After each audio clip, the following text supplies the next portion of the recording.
Once more into the lantern's light, once more to start another loop. But you'll have companions, fresh and ready to fight. And at the very end, Obsession's gaze, driving you ever onward. Hey, what's going on, everyone? It's Loki Orn, and we are back at it, taking out a new named formation, continuing our project here. And I know who's up next. Now, we do know the Duelist is coming along, because we do have the Academy Ring. But I found a formation that I'm kind of wanting to play with here. Avarice slips unseen into The Hearts of Stone. One of our more... I actually don't know what this is a reference to, because Bonnie definitely cares. So, comment section below, why is this formation called Hearts of Stone? Very interested to hear that. Anyway, let's pack it up. So, this formation wants to move, but it's only really a net that's moving with any real vigor. So, I think Bonnie as an orphan just staying in rank 4 is fine. I do want to swap over to Venom Drop. Deal a ton of blight. Antagonist, is this the one that's moving 2? No, Antagonist moves 1. Perfect. Yeah, we want to be moving 1. Also, adding in negative tokens and getting good riposts off seems pretty good to me. And then Kane the Third. Banneret was doing some good stuff. It gives us that extra charge of healing, which is kind of nice. Maybe just leave him as a Banneret?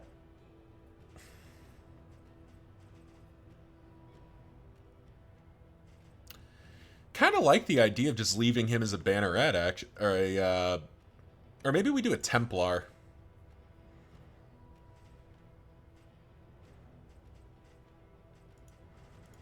Actually, yeah, I think we do Templar instead, specifically so that we can do some of this like blocking and covering.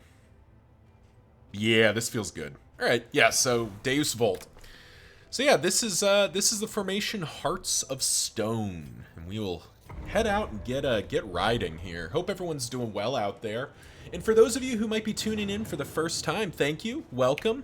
My name's Loki Orn, and I play this game quite a lot. When you are ready, this rutted roadway rare time where I actually get to pop that in early. Basically what I'm doing here, what the whole thrust of this channel is I am attempting to beat a confession with every single named formation. So this is my first attempt with this formation, Hearts of Stone. We're going after Obsession, the Focused Fault.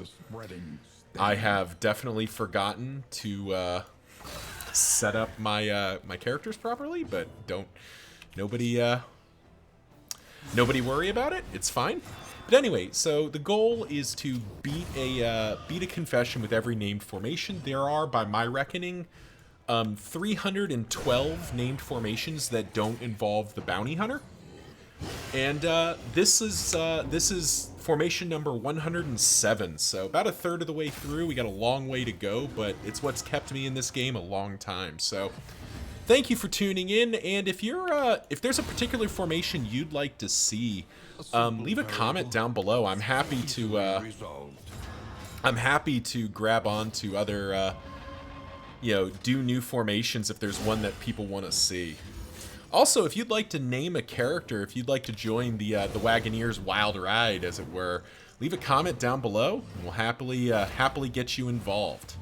Just what character and what name, and if you want to include it, why that character? I always like to hear why people want to name characters. So I have been kind of just playing in the background here and not talking about the formation, which is usually what we do here. Sure, whatever. So let's talk about this formation. I quite like the look of this formation for certain here. This has the makings of a strong one. Nice dodge and an execute. We love that. But let's talk about this formation in kind of its its macro stats. So first of all, let's do our iron triangle here. Damage, healing, stress management. Healing is, I think, an area where this formation really shines. The Crusader is not the best healer, but he is a solid healer, and you can build him to take advantage of that. And then we have Bonnie, the runaway, who is, you know, is the best off healer. And ever since they gave Cauterize a heal, even when there's no bleed, she's a lot better. So quite like the look of that. Next up, we have our Grave Robber, who has a very selfish heal, which is not it's not always the best thing, but it is noteworthy that she can heal herself, which helps when we're in the midst of it. The Duelist brings nothing, and then Kain, of course, has healing. Stress management is where I'm a little bit concerned about this party. We really only have Kain doing any major stress healing, I believe. No, you're not stress healing in this form. In theory, the Grave Robber could be stress healing herself, but that's a little limited, and then Bonnie doesn't do stress healing. So, you know, a little light on the stress healing, but I think we make up for that with the damage totals here. This formation's definitely outputting some damage. I'm building to have a lot of burn and blight coming out. And then the Duelist and Crusader hit plenty hard for what we need. So that's the formation overall. Quite looking forward. Okay, so we're getting the foreclosure notice apparently.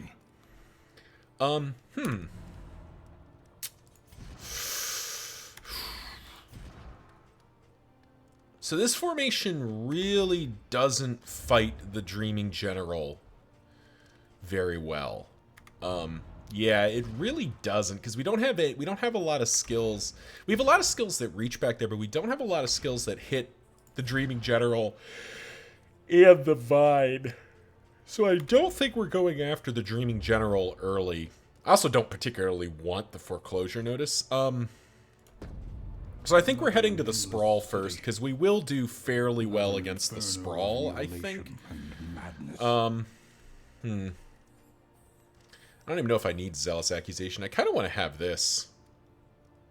I'm going to bring in Rallying Cry and give that a chance. I kind of want Radiance, too.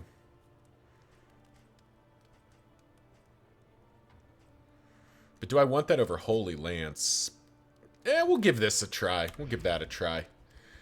But yeah, I think we'll head to the Sprawl here. When survival demands it. I think we'll give Inspiring Cry its upgrade, and probably...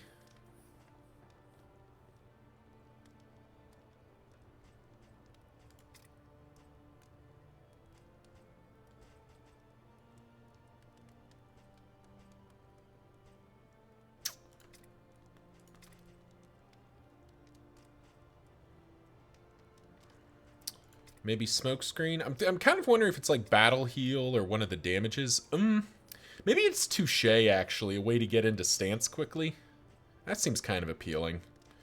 Of course, we can also just do Meditation, though. Lots of options, none of them really sticking out to me as being exceptionally good. Or, like, exceptionally strong. We'll just do Poison Dart. Lots of options, none of them are bad, none of them are sticking out to me as really great, though, so we'll see how it plays out. Alright, if indeed it ever did. None of these are exciting. That is Pot and Still, and did we get any? We did not, so... That's an early Pot and Still. Get a bunch of whiskey items. Could get that and Steel Plating, maybe? That's Road Gear and Food Gear. What does that make the cat run look like? I mean, that is the makeup of a decent early cat run. Doesn't feel like a rabbit run, and we just did one of those. Doesn't feel like a tick run. Crocodile, we're not going to be moving enough for Crocodile, I don't think. Pliskin, Pliskin doesn't feel right either. Yeah, this kind of feels like a cat run, so we'll grab the cat. We'll grab the cat. I would like to go after the,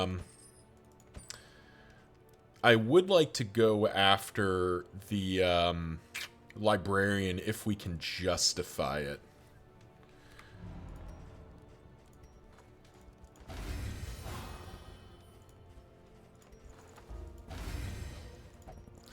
We'll do our items here. Braggart on Decane is actually a pretty good early pickup here. Place faith that Bonnie is going to be relatively protected here. Drop the rest of these. The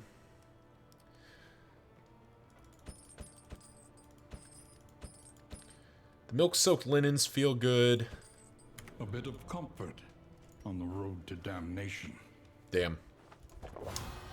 And I think that'll do it. Cat in.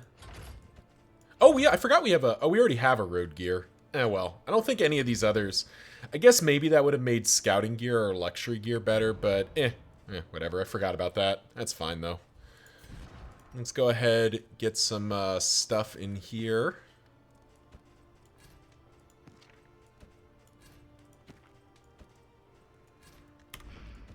All right, and there we go.